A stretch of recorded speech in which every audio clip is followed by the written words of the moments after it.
યુક્રેનથી MBBS પૂર્ણ કરી વિદ્યાર્થી સુરત આવ્યો, ડમ્પરે ટક્કર મારી કચડી નાખતા મોત, ભાઈએ કહ્યું અમારા પર આપ ફાટ્યું। સુરત શહેરમાં ડમ્પર ચાલકો બેફામ બન્યા છે અને નો એન્ટ્રી સમયે શહેરમાં માતેલા સાંડની જેમ નીકળી રહ્યા છે।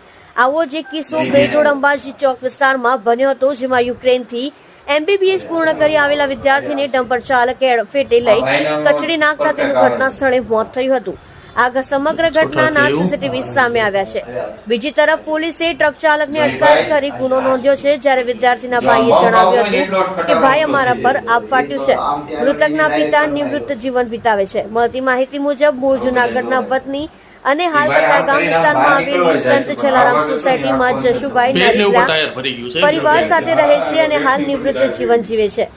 જશુભાઈને સંતાનમાં 2 પુત્ર છે, જે પૈકી 24 વર્ષીય વિવેક હાલ યુક્રેનથી એમબીબીએસ નો અભ્યાસ પૂર્ણ કરીને સુરત પરત આવ્યો હતો।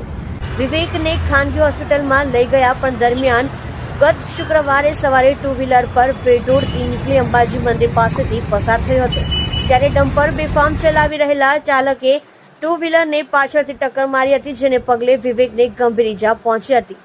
તાત્કાલિક સારવાર માટે વિવેકને ખાનગી હોસ્પિટલમાં લઈ ગયા હતા, જ્યાં તેનું ગંભીર ઈજાને પગલે ટૂંકી સારવારમાં મોત થયું હતું।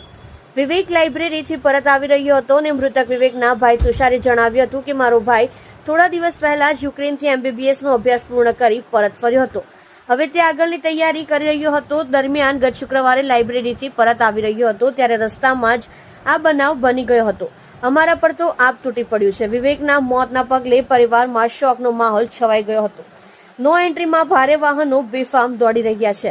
સિંગણપોર ડભોલી પોલીસ દ્વારા ગુનો નોંધી ડમ્પર ચાલકની અટકાયત કરી હતી। ઉલ્લેખનીય છે કે શહેરમાં દિવસે ને દિવસે માર્ગ અકસ્માતના બનાવો વધી રહ્યા છે। આ માર્ગ અકસ્માતને અંકુશમાં લાવવા માટે સુરત પોલીસ કમિશનર નવા ટ્રાફિકના નિયમો લઈને આવ્યા છે, પરંતુ આ બનાવો જોતા એમ લાગી રહ્યું છે કે આ નિયમોથી કઈ ફરક પડતો નથી। નો એન્ટ્રીમાં પણ ભારે વાહનો બેફામ દોડી રહ્યા છે। તુષાર નારેગરા। તુષારભાઈ, શું થયું હતું? એક્સિડન્ટ થયેલો, ટ્રક વાળાએ અડફેટે લઈ લીધો ટાઈમ। ક્યાં ગયો હતો તમારો ભાઈ અને ક્યાંથી આવી રહ્યો હતો? લાઇબ્રેરી માટે ગયેલો, એના રસ્તામાં બનાવ બની। તમારો ભાઈ કઈ યુક્રેનથી પાછો આવ્યો? હા, યુક્રેન ગયો તો સ્ટડી માટે, એમબીબીએસ કમ્પ્લીટ કરીને આવેલો અને આગળ એમડીની ફૂલ તૈયારી ચાલુ હોય। શું કહેશો ટ્રક વાળા વિશે? અત્યારે તો અમારે કાંઈ કીધા જેવું જ નથી ભાઈ, અમારે આપ ફાટી ગયું ભાઈ।